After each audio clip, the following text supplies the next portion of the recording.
Hi there, this is me. So ayan guys, isa na namang napakasimpleng sketch po ang ating gagawin sa ngayon. Ito po ay isang tutubi.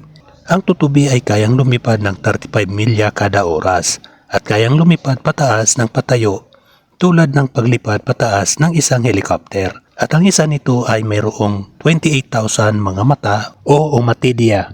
Ang tutubi ay alinman sa mga kulisap na may malaking mata, payat at mahabang tiyan at karaniwang nakabuka ang pakpak kahit nakadapo.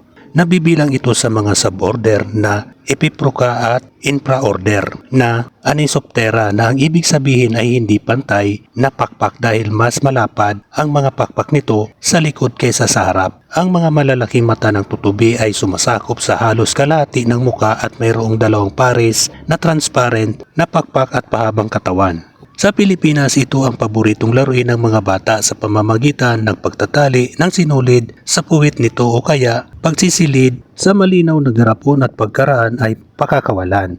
Nakalilipad ito sa bilis at layo na 4.5 metro kada segundo. So ayan guys, patapos ng ating pag-i-sketch, ako po ay nagpapasalamat sa inyo sa walang sawang panonood nyo sa aking mga simpleng sketches.